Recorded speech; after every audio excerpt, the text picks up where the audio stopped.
En programación, un seeder es una herramienta capaz de poblar la base de datos. Todo esto con el propósito de probar las distintas funcionalidades de la aplicación en fases de desarrollo. En este tutorial utilizaremos MongoDB, Node.js y MongoDB Compass como nuestra guía para probar y crear un seeder. Si te interesa, vamos a ello. Para empezar, abriremos la terminal donde me ubicaré en el escritorio. Estando ahí, crearé un directorio o carpeta llamada MongoDB Seeder. Me ubicaré en dicho directorio y crearé un proyecto npm con el comando npm init y. La bandera y es para decirle sí a todo. Abriré este proyecto con Visual Studio Code y cerraré esta terminal para abrir la terminal integrada del editor de código.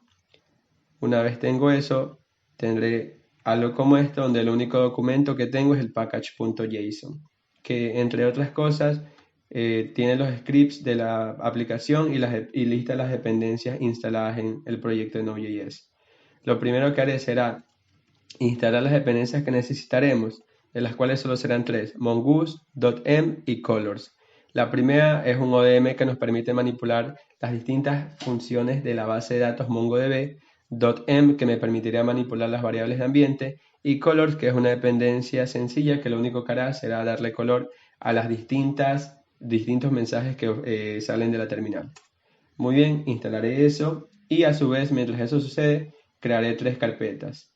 La primera de ellas se llamará data, ya veremos para qué sirve. La segunda se llamará config, que es donde pondremos nuestras variables de ambiente. Y la última, models. Fuera de todas estas carpetas crearé un archivo llamado seeder.js. Ok, entonces para empezar ya hemos instalado todas las dependencias que necesitamos y tenemos todo para empezar.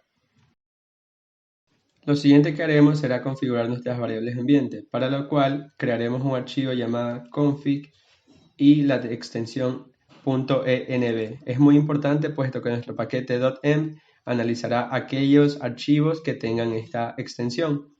Las variables de ambiente se escriben de este modo. Generalmente se utilizan mayúsculas, no se utilizan comillas, y vamos a poner primero la ubicación o la dirección o el URI de donde se encuentra esta base de datos. MongoDB, cuando lidia con una base de datos en localhost, se escribe de la siguiente manera: localhost, en el puerto, generalmente el por defecto es 27017, slash y el nombre de la base de datos, vamos a llamarla Mongo Seeder. Muy bien, entonces la voy a guardar y ya tenemos nuestra variable de ambiente. Ahora, vamos a configurar los modelos. En MongoDB los modelos parten de un esquema, que no es nada más que una plantilla de cómo los diferentes documentos van a ser almacenados.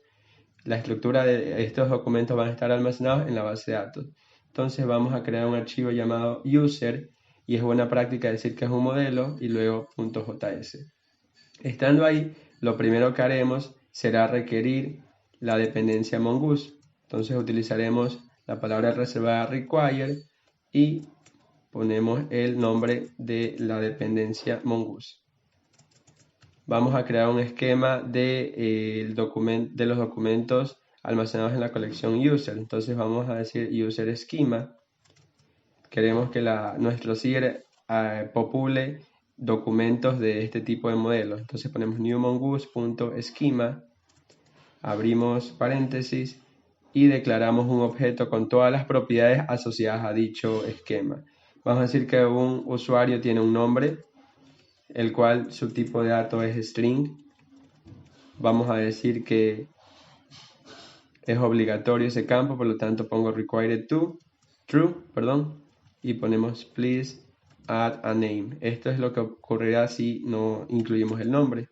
Vamos a decir que también tiene un apellido, que a su vez también es de tipo string y también es obligatorio. Y aquí ponemos last name. Y finalmente vamos a decir que tiene un email. Voy a copiarlo de los apuntes que tengo en otra pantalla, simplemente para ahorrar tiempo. Un email también es de tipo string, es requerido, es único, eso significa que dos usuarios no pueden tener el mismo correo electrónico, y aquí le pongo una validación de que debe ser un correo electrónico. Aquí lo único que le estoy haciendo es que haga match con una expresión regular. No nos tenemos que preocupar de eso por ahora. Ahora, para que esto funcione, debemos convertir eso en un modelo. Entonces, vamos primero a exportarlo. Utilizamos la dependencia mongoose.model, donde lo primero que le pasamos es el nombre en singular del modelo y luego le pasamos el esquema, en este caso user schema. Entonces lo que estamos exportando no es el esquema, sino el modelo que toma como referencia este esquema. Entonces, muy bien, ya lo tenemos todo. Ahora vamos a hacer el seeder. Antes de escribir una línea de código en el seeder, tenemos que pensar en la forma en cómo llenaremos data en esta base de datos. Existen diversas estrategias, siendo la primera utilizar alguna librería que me permita generar datos aleatorios para los distintos datos de mis modelos, ya sea el nombre, el correo, la dirección, el sexo de la persona o el documento, etc. Pero la estrategia que seguiremos ahora será tener datos que yo quiero ingresar en la base de datos y que no se generen de forma aleatoria, para lo cual he creado dentro de la carpeta data un archivo .json llamado users, donde voy a pegar un arreglo de objetos donde cada uno de esos objetos tienen los atributos y los valores que corresponden o hacen match con el modelo user, un name, un last name y un email. Muy bien, ahora vamos al seeder. El seeder, lo primero que tenemos que hacer será listar y requerir todas aquellas dependencias que vamos a utilizar. Por ejemplo, colors, que nos dará color a nuestra terminal, mongoose para establecer la conexión con la base de datos, .env para requerir las variables de ambiente, y fs, que es una dependencia que viene por defecto en un proyecto de Node.js que me permitirá, entre otras cosas, leer archivos.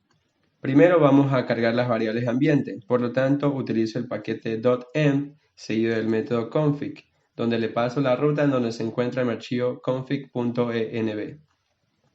Después de haber hecho eso, cargo los modelos. En este caso, el único modelo que tengo es el modelo user, donde requiero ese modelo utilizando la ruta a donde pertenece. Finalmente hago la conexión con la base de datos. Y en Mongoose es bien sencillo. Utilizo el método connect, donde lo primero que le paso es el URI de esa base de datos. Para utilizar una variable de ambiente con .env, utilizo la palabra reservada process.env y le paso la variable definida, previamente. Como ustedes pueden ver, este Mongo URI es el que tenemos aquí. O sea, al hacer dicha configuración va a tener este valor. Y luego le pasa un objeto de configuración que no nos vamos a preocupar por él en este momento. Ahora, para cargar estos archivos en la base de datos, primero los tengo que leer. Y para leer vamos a utilizar la dependencia fs. Voy a simplemente copiar lo que tengo en otra pantalla y lo voy a explicar poco a poco. fs tiene un método para leer de forma síncrona un archivo .json. Por eso es que tengo el path a donde está el archivo users.json. Dirname no es nada más que una palabra reservada que me dice que en el directorio en el que me encuentro actualmente, dirígete a la carpeta data, luego users.json y léelo con el método de caracteres UTF-8. Toda esta lectura la quiero convertir a JSON, por eso utilizo el formato json.parse. De modo que este JSON, este arreglo de objetos, está almacenado en mi constante users. Ahora, vamos a definir una función para popular la data en la base de datos y otra función para borrar data de ella. Toda la data existente. Entonces, ¿qué es lo que vamos a hacer? Bueno, vamos a escribir un comentario. Esta función nos permitirá insertar o popular datos en la base de datos. Vamos a crear una función llamada importData, una función en formato flecha. Vamos a hacer que esta función sea síncrona, precisamente porque vamos a ingresar datos con Mongoose, el cual tiene métodos asíncronos para ingresar datos. Bueno, vamos a utilizar try-catch para manipular los errores. Y cuando esos errores ocurran, lo único que vamos a hacer para este tutorial es simplemente mostrarlos por pantalla. Para ingresar datos en la base de datos, yo voy a utilizar el modelo y voy a utilizar la función create, donde le puedo pasar una instancia o un arreglo de instancias de aquellos documentos que quiero que ingresen. En este caso le paso users que contenía un arreglo de objetos que había leído del archivo. Esta es una función asíncrona, así que le paso la wait. Y lo único que quiero hacer luego de que haya ingresado esos datos en la base de datos es simplemente decirle que la data ha sido importada. Para utilizar la dependencia colors, utilizo el color que quiero hacer, que quiero mostrar por pantalla, y le voy a decir green.inverse. Ya lo veremos cuando estemos probando. Luego voy a utilizar process.exit para terminar todos los procesos asociados a dicha carga y la terminal se cierra. Bueno, no se cierra, sino que el proceso se termine. Voy a hacer algo similar, simplemente lo voy a copiar de la pantalla en la que estoy trabajando para borrar. Lo único que hago es manipular el error y para borrar utilizo el modelo una función llamada delete many. Como no le paso un objeto de configuración, se borran todos los documentos asociados a este modelo user, donde luego le muestro por pantalla que la data ha sido destruida con un color rojo y termino los procesos con process.exit. Bien, esto aquí lo quiero ingresar cada vez que yo ejecute un script y dependiendo de la bandera que coloque, se importe o se borre. Por lo tanto, yo aquí tengo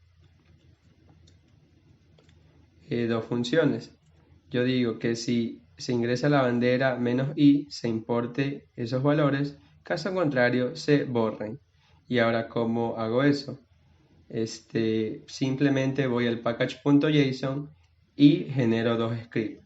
El primer script se va a llamar seed o popular en español y voy a decir que el comando node ejecute el archivo seeder.js pero con la bandera de "-i", que ya sabemos que era para importar.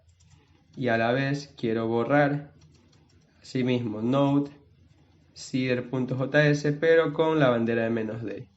Recordemos, i es para importar, para ejecutar la función import data, que ya la habíamos definido acá, y "-d es para definir, para borrar toda la data asociada a users. Muy bien, ya tenemos hecho todo, hemos definido el modelo, el seeder, hemos llenado aquí la data, las variables de entorno, así que lo que nos toca es probar si este seeder funciona, para lo cual utilizaremos una GUI, una interfaz de usuario para MongoDB. Yo utilizaré Compass, pero puedes utilizar tú cualquier otra disponible.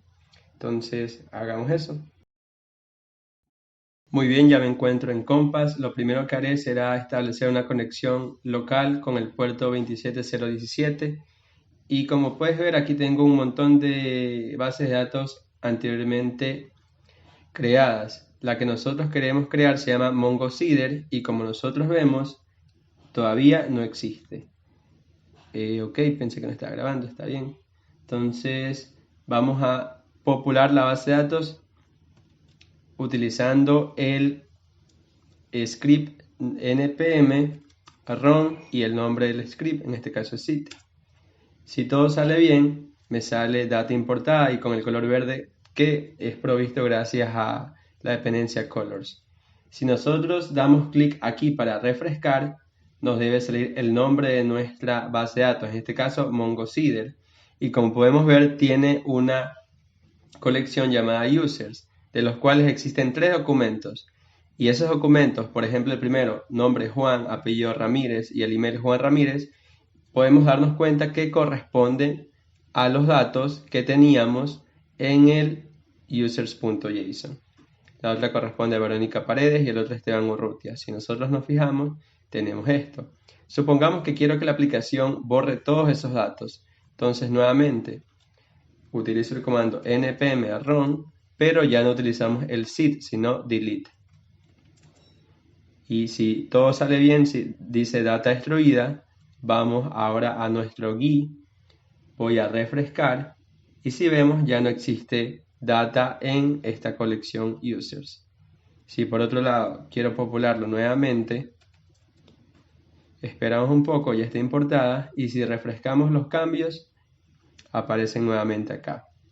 Si yo quiero hacer un cambio, por ejemplo, voy a poner aquí mi nombre, Kevin Urgiles, y aquí voy a cambiar y quiero ahora borrar. Bueno, creo que ya no están. Todavía se conservan ahí. Vamos a borrar y luego vamos a popular con con ese cambio que hicimos. Si nosotros refrescamos los cambios, ya no aparece Juan Ramírez, sino que aparece lo que acabo de corregir. Entonces, en este video ya te mostré cómo puedes hacer un CIR y cómo utilizarlo a tu conveniencia. Este es el ejemplo más sencillo de cómo funciona uno y te sirve para mostrar las distintas funcionalidades de tu aplicación en las etapas de desarrollo. Es muy útil, espero lo puedas utilizar y lo puedas extender a las demás tecnologías. No es precisamente una base de datos no relacional como MongoDB, sino una relacional como MySQL, Postgres o cualquier otro tipo de base de datos. Eso es todo por ahora. Cuídate y muchas gracias.